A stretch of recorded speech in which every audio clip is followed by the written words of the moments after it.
ಎಲ್ರಿಗೂ ನಮಸ್ಕಾರ.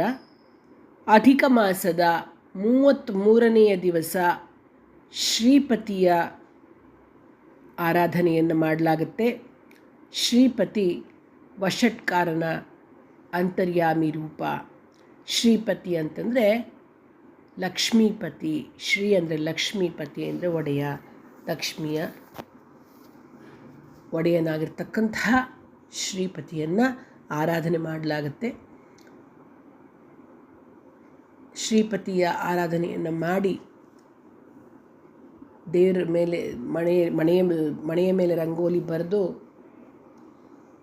ಲಕ್ಷ್ಮೀನಾರಾಯಣರ ವಿಗ್ರಹವನ್ನು ಇಟ್ಟು ಷೋಡಶೋಪಚಾರ ಪೂಜೆಯನ್ನು ಮಾಡಿ 33 ನಮಸ್ಕಾರ, 33 ಆರತಿಯನ್ನು ಎತ್ತಿ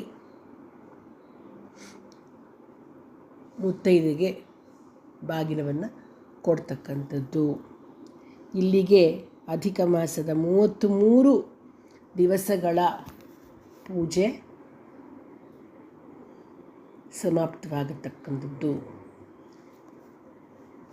ಪ್ರತಿಯೊಬ್ಬರು ಅಧಿಕ ಮಾಸದಲ್ಲಿ ನಾನು ಇಷ್ಟು ದಿವಸ ಹೇಳ್ತಾ ಬಂದಿದ್ದೀನಲ್ಲ, ಅದನ್ನ ಮಾಡಿಕೊಂಡು ಶ್ರೀಹರಿಯ ಸಂಪೂರ್ಣ ಅನುಗ್ರಹವನ್ನು ಪಡಿತಕ್ಕಂಥದ್ದು. ಶ್ರೀಪತಿಯ ಆರತಿ ಹಾಡನ್ನು ನಾನು ಬರೆದಿದ್ದೇನೆ, ಹಾಡ್ತಾ ಇದ್ದೇನೆ. ಧನ್ಯವಾದಗಳು. ಅಧಿಕ ಮಾಸದ 33ನೇ ದಿವಸ ಶ್ರೀಪತಿಗೆ ಪೂಜೆಯನ್ನು ಮಾಡ್ತೇವೆ. ಶ್ರೀಪತಿಯ ಆರತಿ ಹಾಡನ್ನು ಬರೆದಿದ್ದೇನೆ, ಹಾಡ್ತಾ ಇದ್ದೀನಿ. ಶ್ರೀಪತಿಗಾರತಿ ಬೆಳಗುವೆವು ಲಕ್ಷ್ಮೀಪತಿ ಶ್ರೀನಿವಾಸ ದೇವನಿಗೆ. ಶ್ರೀಪತಿಗಾರತಿ ಬೆಳಗುವೆವು ಲಕ್ಷ್ಮೀಪತಿ ಶ್ರೀನಿವಾಸ ದೇವನಿಗೆ. ಕ್ಷೀರಸಾಗರ ಮಥನದಲ್ಲಿ ಬಂದ, ಕ್ಷೀರಸಾಗರ ಮಥನದಲ್ಲಿ ಬಂದ ಕ್ಷೀರಾಬ್ಧಿ ಕನ್ನಿಕೆಯ ವರಿಸಿದವನಿಗೆ.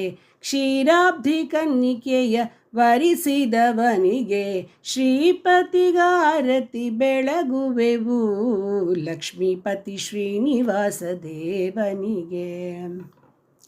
ಸಂಪತ್ತಿನ ರಾಣಿಯಾದ ಸಿರಿದೇವಿಯನ್ನು, ಸಂಪತ್ತಿನ ರಾಣಿಯಾದ ಸಿರಿದೇವಿಯನ್ನು ಎದೆಯಲ್ಲಿ ಧರಿಸಿದ ಮಾಧವಗೆ, ಎದೆಯಲ್ಲಿ ಧರಿಸಿದ ಮಾಧವಗೆ ಶ್ರೀಪತಿಗಾರತಿ ಬೆಳಗುವೆವು ಲಕ್ಷ್ಮೀಪತಿ ಶ್ರೀನಿವಾಸ ದೇವನಿಗೆ. ಶ್ರೀಪತಿ ನಿನ್ನಯ ಪಾದವ ಪಿಡಿವೆ, ಶ್ರೀಪತಿ ನಿನ್ನಯ ಪಾದವ ಪಿಡಿವೆ, ಸಕಲ ಐಶ್ವರ್ಯ ಅನುಗ್ರಹಿಸೆನ್ನುವೆ, ಸಕಲ ಐಶ್ವರ್ಯ ಅನುಗ್ರಹಿಸೆನ್ನುವೆ. ಶ್ರೀಪತಿಗಾರತಿ ಬೆಳಗುವೆವು ಲಕ್ಷ್ಮೀಪತಿ ಶ್ರೀನಿವಾಸ ದೇವನಿಗೆ. ಶ್ರೀಪತಿಗಾರತಿ ಬೆಳಗುವೆವು ಲಕ್ಷ್ಮೀಪತಿ ಶ್ರೀನಿವಾಸ ದೇವನಿಗೆ. ಧನ್ಯವಾದಗಳು. ಇಲ್ಲಿಗೆ ಅಧಿಕ ಮಾಸದ 33 ಹರಿಯ ರೂಪಗಳಿಗೆ ಆರತಿ ಹಾಡನ್ನು ಸಮರ್ಪಿಸಿದ್ದೇನೆ. ಎಲ್ಲರಿಗೂ ಶ್ರೀಹರಿಯ ಕೃಪೆ ಉಂಟಾಗಲಿ ಅಂತ ಹೇಳ್ತಾ ಈ ಆರತಿ ಹಾಡುಗಳ ಸರಣಿಯನ್ನು ಸಂಪನ್ನಗೊಳಿಸ್ತಾ ಇದ್ದೇನೆ. ಧನ್ಯವಾದಗಳು.